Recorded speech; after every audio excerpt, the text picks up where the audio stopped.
Yo, what's going on, everybody? It is a little bit after 1 o'clock p.m. here in the afternoon in Crystal Lake, Illinois, and it's time for another live stream. It is Marathon Week, everybody. Chicago Marathon is going to be coming up this weekend. Before we get to that, we've got a lot to talk about, and it's going to be a mukbang today. Today, we're going to look at Go Trail Nuggets. I've only got 2 flavors of these, and I thought I'd go with kind of a smaller mukbang for the Marathon Week mukbang. Not because I'm like tapering or somehow like reducing caloric intake or by any means. I just didn't want to try a bunch of new like energy products. Like I've got a bunch of chews, I got a bunch more waffles, I got a lot of other stuff that I want to try, but I don't want to do that like right before a race. You know, not that I'm gonna use them in a race, but you know what I mean, guys. Does that make sense? That's the thinking. But we'll get to that in just a minute. But before that, let's say hi to everyone listening in on the podcast on the audio only version. Hopefully you guys are having a good run out there today. The weather in Chicago is beautiful right now, and we can talk a little bit about the weather. At least that's what's in the forecast for Chicago Marathon in a little bit. I'm going to give you a little preview. So far, it's looking really good. It's looking too good, in my opinion. I'm a little bit nervous about it. And everyone watching this on YouTube later, but not live, welcome to you guys as well. Hopefully you guys had a nice day, good dinner, cleanup's going well. I'm glad to have you guys with us. All right. Let's see who we got here in the chat. We got Lucas H saying, hello, my running friends. Good to see you, Lucas. Tracy Smith is here, says hi all. Runner Will is here saying hi. Hope all is well, and your day is going splendid. That's really nice. That's really nice. And it says, hi, Kapuzi and everybody. A 5-mile run around town in the rain with Pip after work today. Simon, a.k.a. Mr. Random. Oh, ran a sub-3 in London marathon yesterday. Whoops, not that one. Tell us the wrong button. This is the button that I wanted. Although, the cheering was nice too. That worked out. All right, good job. Good job, Mr. Random. Sub-3 in the London Marathon. It's only his 3rd marathon. Oh, that's great. Frank says, the Masters M50 marathon record has stood since 1991. Do you guys think Kipchoge Bekele retired too soon? Are the economics not there for winning or for winning smaller purses? Is there, I know Bekele's the Masters 40 record in London. And he just put it out there so high that I don't think anyone's going to touch that for a really, really long time.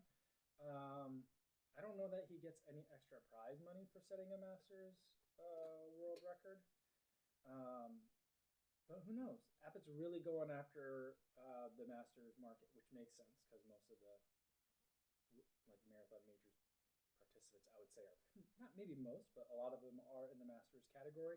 Well, the ones that would be interesting in collecting the 6 stars are most likely going to be Masters. So, I don't know, maybe those purses do get bigger. Interesting. Eliza says, hi, Kofan, hope everyone is well. And Martha says, hi, everyone. Hated missing some recent live streams, but glad to be here today after a challenging fartlek workout. I'm feeling good. Awesome, Martha. Glad to have you back. Terry says, neither Kipchoge nor Bekele can retire. Both are young enough to be my children. Yeah, I mean, what's funny is, so Bekele's 40, and people, I don't know, people are just like not wanting to talk about, like, I don't know. He was talking about how he's going to win, how he's still going to set world records. Now people are like, oh, look at how great that is. He's setting a Masters record. So I feel like that conversation just switched over kind of fast. I don't know necessarily that's a full pivot for most people, but it's an interesting switch. But then for Kipchoge, people are like, well, you know, some of those African countries, sometimes the birth certificates aren't always accurate. So he might be older than, what is he supposed to be, 37 or 38? He might be older than that. So take that as solace, all you aging Masters runners kind of thing. So it's been an interesting conversation, the way that the media has been handling both of those 2 runners and their respective performances over the past 2 weeks. It's been very interesting. Jonathan Crossley says, happy Monday all. David Sachs is here, says, hi everyone. Ardley says, hey everyone. And Sean Dowden says, hey everyone with a wave. Feeling those sluggish taper legs, 4 miles with 0 juice this morning. Isn't it weird? See, like me, yesterday and today, my legs felt really peppy.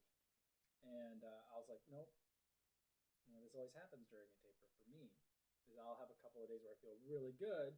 And even though I'm in the easy range, easy becomes a strenuous effort just because of like the way my heart rate range is. And so I gotta like, even if I have to just make sure the heart rate's extra low. You know, that's kind of where I'm at. Frank says that Skechers were making the Go Meb when Meb was like 45. It doesn't seem like the endorsements had to stop the second they stopped winning. I think that's definitely true. I think that's going to change for a lot of people. Is that, well, I mean, even thinking about it, you go, not only do you have people like Meb, you got, I don't know to what extent Ryan Hall is still involved with ASICS, if at all, you know. But you also have people like Gina Castor.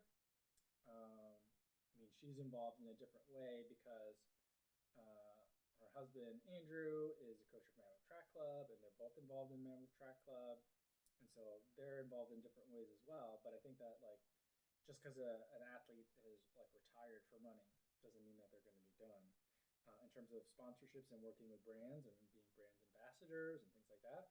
So I think that's a good thing for the sport too, especially for like older fans, I guess like me, who like I mean I grew up in New Jersey where like college football wasn't like a huge thing like it is in certain other states like Ohio or Texas or Florida, California, things like that, or basically anywhere in the Big Ten.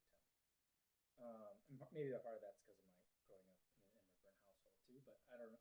But like just trying to follow college, I did follow a lot of college basketball growing up, but like trying to follow college football growing up was just like there's too many players. They just change out too fast. Like I don't know what's going on. And so like when there's some longevity to the athletes, it's good for like people that have shorter attention spans and need to like not have the big names change so frequently. So I think that overall that's a good thing. Martha says, how about Joni? She ran at 3:20 in London, isn't that right? No. No, Joni's still involved. No, who ran 3:20? Someone ran at 3:20. Who brought jog my memory? The name's escaping me. Someone dropped. Jonathan Crossley says the audio seems low. I can turn it up. I'll turn it up and I'll turn my headphones down. I turned it down when I got on because it seemed like it was too loud, but maybe I nudged my volume. Let me know. Okay, everyone's saying they can't hear me. All right, I'm turning it up. Hopefully that's better. Okay. Oh yeah, Martha says yeah. Joni's the one who ran at 3:20. I saw that. That is a amazing time. That's what me and my running buddy, I think. I don't know. We have to have a final meet and confer, I guess, about that. But we're gonna figure out what the plan is. Not better? It's not better? Hold on. Let me figure this out.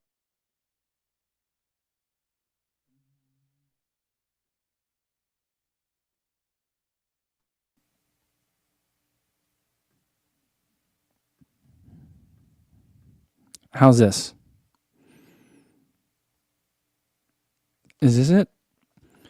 I think this is it. I don't know what happened there, guys. I think I had the wrong setting. Did you guys not hear me this entire time? Wow. You guys are the best. You guys are the best. You guys sat around here as I was talking this whole time. You didn't even hear me. I think that doesn't say very much for me. All right. Well, we got it figured out. Everyone's saying, yep. All right. Now let's start over. We'll start it back over from the top. Oh man, guys, how are you guys doing today? Did you guys not hear me at all? I don't even understand that. Wow. I'm trying to look through this chat and like, yeah, you guys were trying to talk to me about it too, but sorry. But Nicholas says, sounds like you're in a fish tank. So something was going on. I don't know what's the deal, but here we are now. Anyway, we got it all sorted. So yeah, LFC 91 says we could hear, but it was low. All right. Okay. Brett Reina said, I heard you follow college football. Yeah, that was not it. Oh man. All right. We're here now. We got it all sorted. It's a Monday and I'm in kind of a rush. I've got a lot of, like I was just telling my wife that like the marathon weekend always like sneaks up on me for Chicago Marathon. Like it felt like I had so much time and now it's like, oh man, there's like a million things that I should have had done already that aren't done. So like for today, I wanted to have my Chicago Marathon tips video done. Still working on it. It probably won't be done for a while. I might push it to tomorrow altogether, just because of I'm getting interviewed this afternoon again by a podcast, I think. I'm not sure where it is, but I'm just not going to have a lot of time. So there's that. I was just trying to put together my schedule because I think I'm going to put that together in like a YouTube short or maybe in a reel kind of thing to go over like my schedule and some of the other things that I think are pretty fun for you guys to check out. But I'll tell you guys about all that stuff before that goes out, but I got to do that. And then I still haven't written my Chicago Marathon motivation video script yet. And I usually have that kind of like at least written out by now. And I'm still not excited about it. So like that kind of like I'm getting a little writer's block. So feeling overwhelmed. And then now I'm screwing up the live stream. So, all right, let's get a reset. We'll eat some snacks and then we'll get into it. All right. Let's try these. So today what I want to try out were trail nuggets. That's what they're called. Go trail nuggets. I got these off of the place that I always get the food. And it says it's supremely flavorful, natural energy. I'll eat this one first. I'm not super excited about these flavors, guys. It's almond, lemon, and hot date. All right. Yeah, the ingredients are really simple though. Here's the ingredients: dates, almonds, lemon peel, and lemon oil. Ooh, this is gonna be like a hunk of food, I feel like. 210 calories, 6 grams of fat, 35 milligrams of sodium, 39 grams of carbs, and 3 grams of protein. So I'll give it a shot. I wanted to keep things, in case you guys didn't hear me earlier, I wanted to keep things pretty easy for the mukbang today, because like I'm not in the mood to like test out new like running nutrition, I guess. So I'm just going for some snacks. This does look like it's just a big compressed bar of food. Oh, it kind of smells like that tamarind ball that Luis sent me.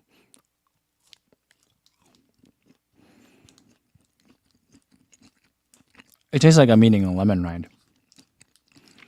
This is weird. I'm not sure that I like this. I think that if I were outside hiking and like I spent all day outside and I'm just sitting down on a log with a nice view, this might be okay. I'd probably just want to have some chips instead though. There's something in this that kind of like smells like soy sauce or something. There's no soy in this, but there's just something that's giving it like a funk to it that I find off-putting and confusing. Not my favorite. All right. Brian Battaglia says, rain in the No Last 3 on wet asphalt over the weekend. Felt like I was running on black ice, and it was an easy run. We'll either sell or reserve only for dry days. Disappointed. I'm sorry to hear that, Brian. I know a lot of people are concerned about the traction. I haven't had that many issues in mine, and I've run in a bunch of wet conditions in it. And yeah, I mean, I wouldn't advise people to use it for like a cross-country race, but I never really worried too much about the traction on it. So I'm sorry to hear that happened to you, but for your dry days though, hopefully you enjoyed enough to keep it around for those dry days. Sean Devlin says, Kafuzi and others, can you recommend something reflective, running in the dark, that doesn't ride up or flop around? I wear ankle bands and a headlamp, but a driver said they couldn't see me from behind. I would say, yeah, I don't know. There's a lot of jackets now that have like the 3M visibility, that's like the hyper visibility stuff. I think Brooks usually has really good visibility apparel as well. One of the things that I used to do, I don't do it that much anymore, but when I would ride a bike at night, and sometimes, oh, you know what, when I used to run commute, I did this, is I would have a flashing red light that charged by USB or like a little watch battery. It was a Nathan one, and it could clip on to something like that was on my running pack, and that would be like a flashing little red light. So that might be something that could help. It's usually pretty light. If you needed to, you could like clip it to the bottom of like the tail of your shirt, depending on how floppy your shirt is. Or you could put it like if you have a hat and you're wearing it backwards, That's something that or in the back of your hat. If you're wearing it forwards, then you could put it on the back on like the adjustable strap part. So that's kind of like one way to do it too. It'll be a little heavier than like a vest, but I mean, depending on how heavy then you don't have to buy an extra piece of clothing, and something that can be used every day. You don't have to worry about it being dirty in the laundry. Nicholas Holland says, a reflective vest. That's what my cross-country coach makes us wear when we have long runs early in the morning. Wow. I remember my wife now is the owner of many reflective vests. She got them when we lived at grandma's house, and we'd go for walks in the neighborhood over there. Sorry about all the coughing today, guys. I'll explain in a minute. But I originally bought one because I had to have one for Ragnar relays. So whenever like the sun went down, like they wouldn't let the next runner go unless I had a reflective vest on. So I had one then, and she loved the idea. She's Miss Safety. And so she bought one for like everyone in the family. So we have a bunch of them. And they're really cheap.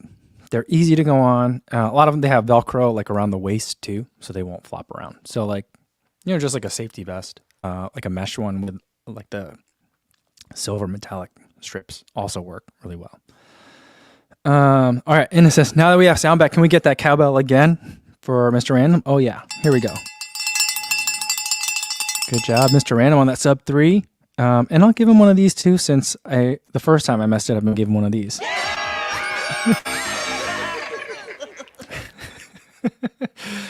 But the cough. So let me tell you about my cough. So I think you guys know that I got I got double vaccines last week, where I got my flu shot and my bivalent booster. And the first day afterwards, I was fine. Did I run a workout? I did a longish run, just a regular full, like a 10-mile run, 8 to 10 miles, something like that, with some strides, I think. I did 8 miles with strides. So I had a fine run. The next day, like I felt like I got knocked on my butt. And so like I didn't feel like running at all. We ran errands around the house all day. That was Friday. My wife and I she had the day off. So we just kind of hung out, got the house a little bit more set up. There was a room in our house that we were just like, it was for the kids, and we didn't know how to set it up. And we kind of really got it figured out, and then we're super excited about it now, and the kids are actually hanging out in there now, so that's cool. So we got all that done, and then we wanted to go to IKEA to get a couple more things to put in that room. And then by the time I got to IKEA, I was just like, oh, I cannot walk around this giant warehouse. And every time there was a minute to sit down on the couch, I did. So I didn't run on Friday at all. Saturday, I had an easy run, and then Sunday, I had a longer run. Running feels great. Like I don't know, you guys didn't hear it. I mentioned it at the top of the hour that I have been feeling so good that I have to like ease back up, because like an easy effort and easy heart rate has been transitioning into like a moderate kind of, not moderate, but harder than easy effort. And so I've been having to kind of like pull back a whole bunch. But I just still have this kind of feeling like, I don't know if my mucus is draining and it's tickling the throat or what, but I just got this cough. I don't know. That's where I'm at. All right, let's keep scrolling down. Terry says, I hope we don't catch your cough. We can do that over the internet. It'll be one of them computer viruses. Aren't you guys glad that I got my sound back? Oh, sorry. You know what? I'm going to have to, I have a mute button. I'll have to use the mute button next time. All right. Let's see.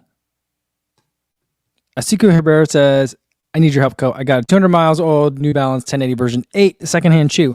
I've covered over 1,000 miles in it, but I've developed severe patellar tendonitis. Can old shoes cause this condition? Yes, I think absolutely. I think that's like a very, for sure, the first thing that I would look at is the shoes. Get a different pair of shoes, run on some softer surfaces, get on a treadmill if you can. If you can't get on a softer surface than a treadmill, and see if that that helps it. Also, I don't know that like shoes that are dead or worn out will necessarily cause severe patellar tendonitis. But what I do think it'll do is it will exacerbate any potential like inefficiencies or inefficiencies is probably the best word. Inefficiencies in your stride. And so like, what might have been a 40-mile week may end up having like the kind of like detrimental impact of like a 60-mile week. That's kind of where I feel like the shoes kind of come in. That's not, don't quote me on those numbers, but just to give an illustrative example. And so that's the other thing is like, there might be things that you can do in addition to getting new shoes, or different shoes that can help strengthen you. Because I mean, certainly there are some people that can run barefoot I don't know if they can run 100-mile weeks, but people have trained barefoot and people have run barefoot for all of time, I suppose, or all of man's time on earth. So, you know what I mean? So I think that like, there's kind of two things that you can work on at the same time. So try and think about what are some mobility exercises that you can do to strengthen not just your knee, but more likely like your hips. And it probably has something to do with the glutes as well. But if you've got a shoe with 1,000 miles on it, the first thing I'm going to tell you before we, is, all right, first things first, let's get a new pair of shoes. Then let's look at where are some potential hitches coming in your stride. That's what I'll look at. All right. Shannon says, I've been so impressed by your slower paces. Glad you're not fighting it and keeping the heart rate easy so you can recover sooner. Yeah, I mean, I've been thinking about it a lot lately too, as I'm like thinking about what are my goals for marathons, and like, I like that I feel like I need to run 100 miles because I feel like that's what pros run a week to train for a marathon. But I'm like, I think that there's room on the table for me to do more if I can run more. But I'm like, but my everyday pace is just so slow.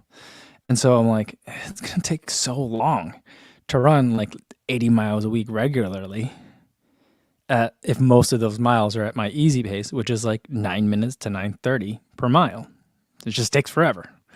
And so, something that I'll be revisiting starting like the week after Chicago Marathon, or maybe 2 weeks after Chicago Marathon, into December for CIM and then beyond, is, what are like some better things I could do with my time to make bigger gains, So that's kind of where I'm at. But a lot of people talk about like, yeah, my easy days are like 8-minute miles. And I'm like, wait a minute.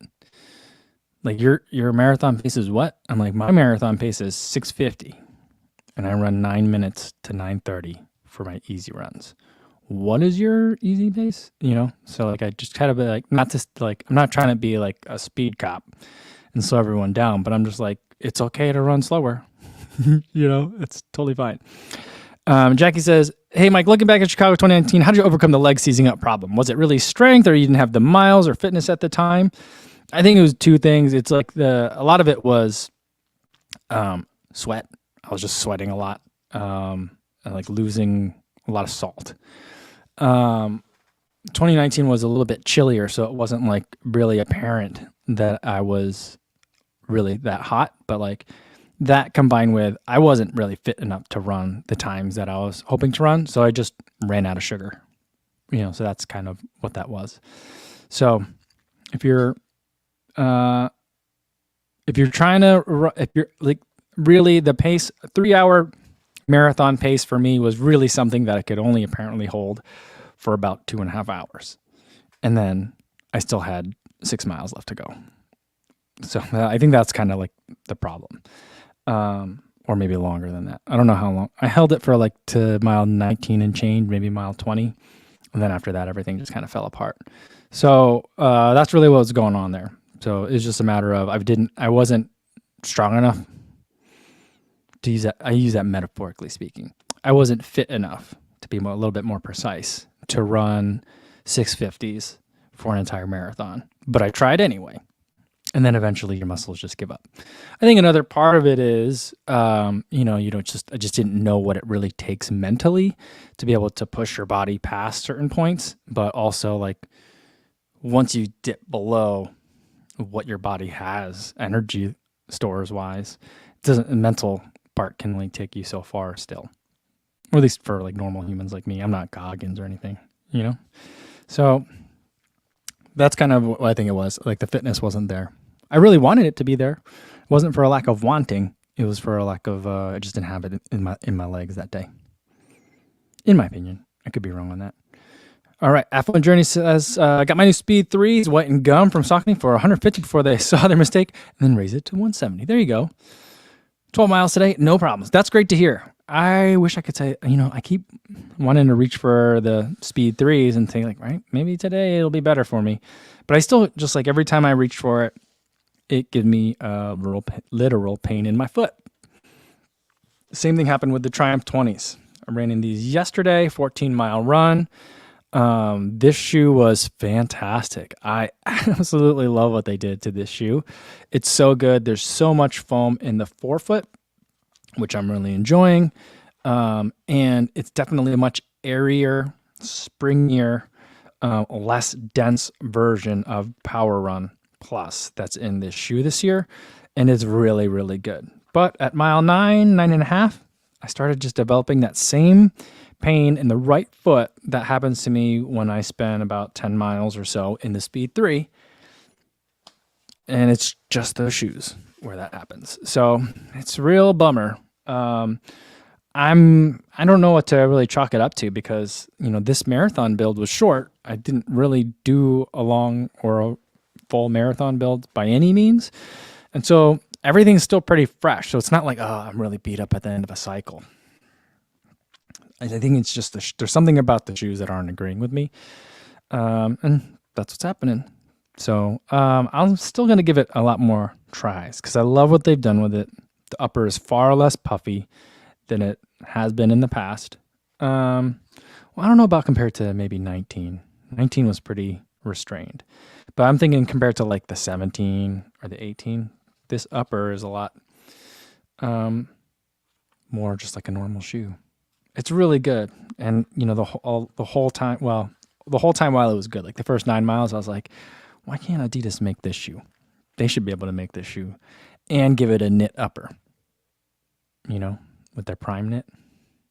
Wouldn't that be great? Wouldn't that be lovely? But they don't. Saucony makes it instead, and it's really good. And I think most of you guys are going to absolutely love it. It's just I don't. It stinks. But that's what's going on with the Triumph. Well, try and figure out what it is. I don't know. Edbud says, what's going on, Ed? He says, switch the insoles out. Put in something like a squished up P-Bax insole. It makes a massive difference. Yeah, I mean, I think so. But like from the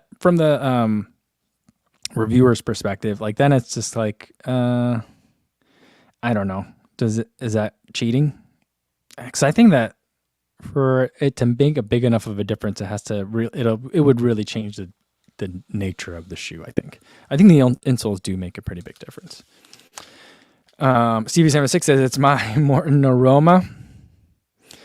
Yeah, I mean, I guess it's like my Morton Aroma, but it's my Morton Aroma that only happens in certain shoes. So that's what's peculiar about it. And there's many days where I have no problem at all. Like the entire time that I was training for grandmas and for my 5K, not a problem. So, yeah. All right. We're going to try this other Go Trail Nuggets bar. This one is cranberry orange and beat it. Like beat, but they're saying beat it. I don't get it. It looks weird. It still has that same like soy sauce smell to it. But there's nothing listed in the ingredients are so basic on this. Dates, almonds, dried cranberries, beet powder, salt, and orange oil. This one's in a couple more ingredients, but something about it just smells funky. And it tastes funky. I don't like these at all. You know what they remind me of? They remind me of Korean candies, in air quotes, that your grandparents would give you and you're like, oh man, it's gonna be like a Twinkie, and you eat it, and they're like, oh, it's fermented mung bean and soy sauce with a little bit of rice wine vinegar. Isn't that delicious? And I'm like, no. There's something wrong with this, I think. I don't know if these are rotten or what. Taste. I do not yeah, I do not like the flavor of this at all. This is gross. I've never had, this is a first for the mukbang where I'm just like, this is gross, but this is gross. I do not like these. I don't know where I don't see anything for expiration info, but it does not taste good. They're vegan, certified gluten-free, non-GMO project verified. So all good things. They just taste bad. Yuck. It says, it looks like I have a lectern in front of me. I like it. Yeah, well, that's with my computer. So there's that.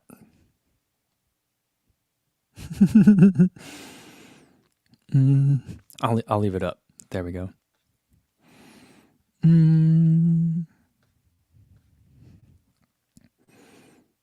Yeah, and Ed agrees though with the replacing the insoles. Agree from a review perspective. The shoe has to be gauged from its out of the box form.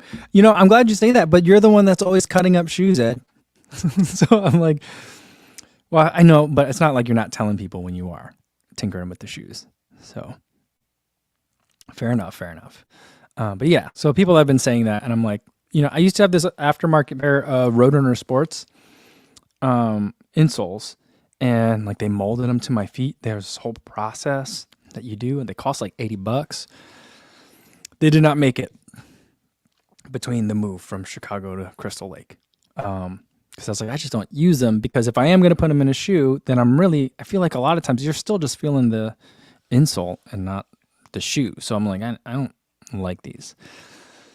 So, but they did rescue a pair of shoes that gave me a foot problem. Although in the left foot, which was the Zoom Fly, I think it was the 3 or the 2. I think it was the 3.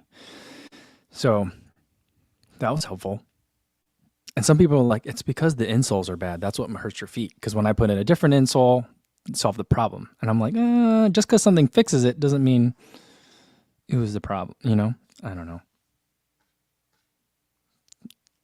I think that's what it is. Frank says, it's the beet powder that makes it smell funny and taste funny. I don't know. The other one didn't have beet powder in it. And yeah, no beet powder in the first one, but that one tasted like fermented soy sauce somehow. I don't know. I'm not going to overthink it. All I know is I don't like either of them. They both kind of taste exactly the same, and they both taste yucky. All right, I'm going to mute the mic for a second. And we're back. Sorry. Sean says, I can never eat beets again. My pre-run beet powder shot is the worst part of the day. I'd rather knock back a tequila at 5 a.m. That'll probably get you moving, too. Yeah, I love beets. I love to eat beets. Every time there's like a roasted beets and like goat cheese, like roasted beets, some goat cheese, walnuts, and a salad, I'll order that at a restaurant every time.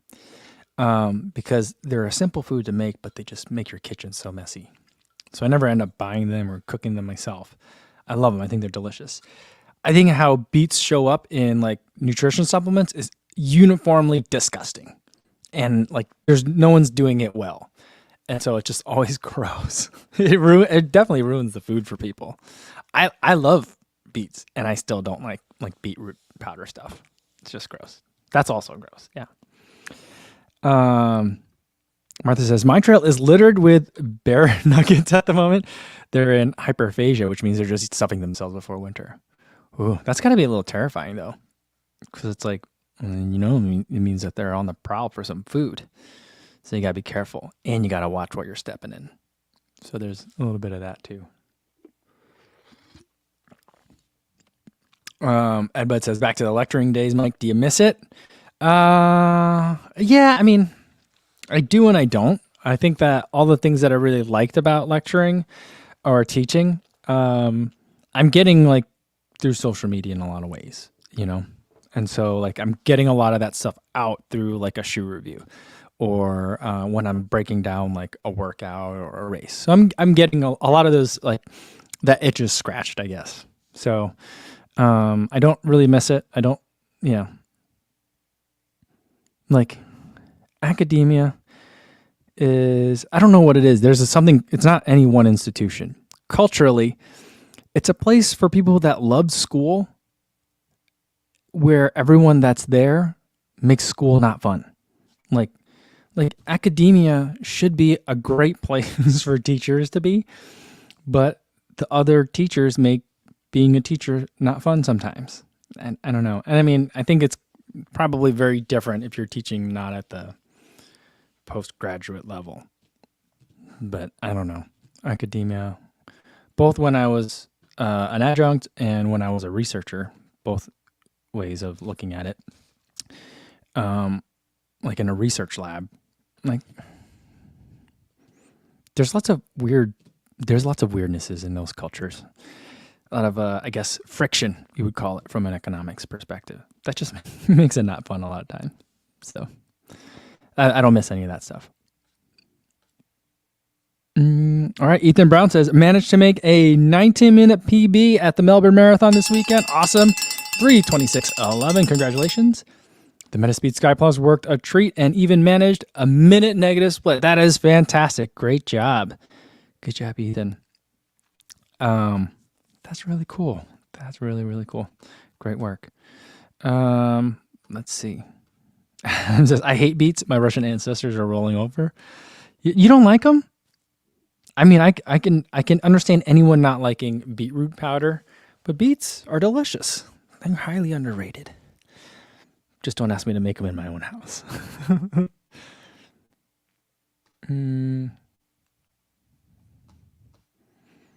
Frank Lillier says teaching is the worst. That's funny. Eric says, super late working. What can you do? Howdy, y'all. What's going on, Eric? Good to see you. Philip wrote, said, my life has improved drastically after going from public school teaching to undergraduate liberal arts teaching and orchestra. Work-life balance actually lets me train. Oh yeah, I think that like high school, like high school, middle school, elementary school, like that kind of public school teaching, you're like, I don't understand it. It's like 2 full-time jobs. It's amazing the amount of work that we demand of teachers, and the amount of not only actual work, but also like emotional investment that happens from it. It's incredible. Absolutely incredible. Teaching undergraduate liberal arts and orchestra sounds pretty fun. I bet you there's some people in the department though that try to make it, maybe not try, but inadvertently make it not fun though. I hope that's not the case for you, Philip. But that sounds awesome. That sounds like a great job. All right. Jackie Mai said, I did wine glass marathon yesterday on a sub 3 attempt in Corning, New York. Legs gave up at 19 and crawled to a 3:15 finish. Oh, man. So they served this sugar and salt-free Huma electrolyte mix instead of Gatorade? What? Oh, man. It's like courses when they serve noon. I'm like, no, you got to give me some sugar in this drink. That's a bummer. Did you meet Dina Castor? I think she was over there. I don't know. I think she was involved somehow with the meet or with the marathon. I saw some photos of her there. But yeah, that's tough. I've been there before, Jackie.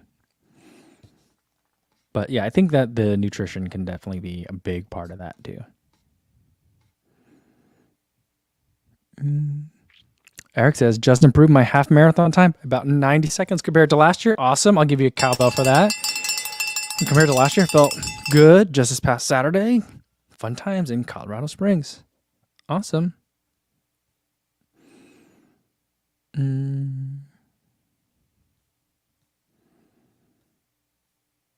Philip says, preach. School teaching is so hard. You got to be on 100% for like 6 hours every day. College teaching is so chill in comparison. And my sister-in-law, she's taught a variety of different levels in special education, from like little kids to not so little kids. And I think this is her first year as an associate professor teaching teachers full time. I think she's very well suited for it, and I think she really likes it too. I mean, there's a part where she misses actually interacting with the children, but I think that she finds this to be a job that she can continue doing for a lot longer. Tracy says, as a recovering teacher, I'm happy that I now work on a farm. That's awesome. Mark Peterson says, my dad lied to me about French silk pie when I was a kid and said the chocolate on top was shaved beets. So he didn't eat it until I was in my teens. That's really funny. The lies parents tell their kids. Will says, Coat, hold on. Says, Coat, are you getting fall colors out in the suburbs? We're seeing it come in down here in Urbana, Illinois. I will say I think so. Last week, I want to say it was like last week, maybe middle of the week. Like I felt like there was definitely a lot of leaves on the ground in some of the trails that I was running in. Like it went from like super lush and like just mosquitoes and horseflies everywhere to like there's just leaves all over and now it's slippery. So there's definitely that. I can't see the colors all that well. So like I have a real hard time with like I've never enjoyed looking at fall foliage. Sometimes I could see it real well. A lot of times I don't notice it. I did see like an Instagram reel by Emma Bates the other day. I don't know where she was. She's somewhere in Colorado, I think. But like the tree, I don't know if those were aspens, but the trees were like bright yellow. They were like golden. It was amazing. I'm like, oh, I could see that. And then sometimes I could see like bright oranges. But like the reds, I have a hard time seeing the reds a lot of time. But I think that the fall colors are changing up here too. I'm pretty sure. That's what my kids and my wife say. But I'm like, I don't know. Jackie says that he did see Dina Castor there. Cool. I mean, she's all over. She was just in Berlin, then she's in New York. Ibrahim Gussain says, what are your training plans after all the fall marathons are done? My marathon training will end in December. So after that, I have to check. I might be going on a really fun running trip after that. So more running. And then I'll probably attend Houston Marathon. I don't think I'm going to run it. But I'll probably go watch and just hang out and see all you guys who want to run it. And then after that, I don't know. End of January, hopefully I'll be somewhere warm visiting grandma and grandpa. And I'll try to do a race if there's one that weekend. And then just a lot of winter running after that. Easy. Not a lot of workouts. I am running Tokyo, so I guess like starting February, I'll have to start getting into it. Maybe even middle of January. So I won't have that much of a break. I'll have like maybe like a month. So I got it like, yeah. Then I've got Tokyo and Boston for 2023 so far. So I got a lot. I got a lot to do. Maybe I'll try to run London as well. Is the bet lottery open for London yet? I know they just ran the race yesterday, but I'm ready to move on. By the way, did you guys know that in London, not only did they host the marathon yesterday, but there was also an NFL game? The Vikings played. So Mark Peterson. The other Petersons that I know, they're from Minneapolis. The ones that I always ask if you're related to them. Those Petersons, they were in London this weekend. And I was like, oh, did they go to watch the marathon? And then I was like, oh no, I'm looking through like their reels, like their story. And I'm like, oh, did they go to London and watch the marathon? And like, no, they're at a football game. And then I did see that they also did follow the women's race. So they saw both all in the same weekend. Can you imagine that? I mean, that's like so much stuff happening. Steve says that they're my Petersons. Yeah, that's a couple that I mean, we go way back in a lot of different ways. But when I was in New York, maybe not the last time, a couple times ago when I was in New York, I don't know if I told you guys that I was meeting up with a couple. That's who I met. They were in town on a kids free weekend in New York. So, yeah. Mark Peterson says, go Vikings. That's so funny. Eric says, sorry about missing those trail nuggets, I think. Yeah, they're called trail nuggets, which I think is a terrible name for a product. Trail nuggets. Any good, Matt? They were actually affirmatively bad. Not even like math. They were just bad. I did not like it. There's something. I don't know if mine are spoiled or rotten or something, but they were not good. I didn't like them at all. I do not recommend. Jody says, I think today we found out the lottery results for Tokyo. Oh, good luck. Hopefully I'll see some of you guys there. Will I see any of you guys there? That'd be pretty awesome. Yeah, that'd be pretty wild if I saw you guys in Tokyo. All right. Tracy says, London Lottery. Is it London Lottery is open? Oh, yeah. Terry says, lottery's open. You will get a good for age entry anyway. I think the good for entry age is only applies to Brits or Londoners. I don't know. Ed says the ballot is now open. Okay. All right. Well, I'm going to put my name in. We'll see if I get to London next year. I don't know the date. I know it won't be the same day as like Tokyo or Boston. So I'll be able, if I get a bib, I will. But, might as well keep the streak going of getting rejected. So just like Tracy says, I'm already celebrating my rejection. I will do the same. And LFC 91 says, yes, it's only Brits that can do the good for age. So I don't qualify. But what I'm hoping is, well, I think I have a good for age. Do I have a good for age time for that? I think it's pretty competitive. But if I'm close, maybe then I can convince a brand to be like, hey, you should bring me if you got any extra bibs. It's not like, I'm a good for my age, I guess. Maybe we could do that. Martha says, I wish London were staying in the fall, so I keep doing Boston and still run London someday. I think there's too many marathons down in the fall. So I feel like if you've got Berlin, Chicago, and New York, I think that's well spaced out.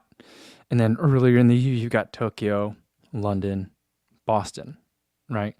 Then we need a seventh one. Where's the seventh one's going to be in? But it should be in the Southern Hemisphere, I think.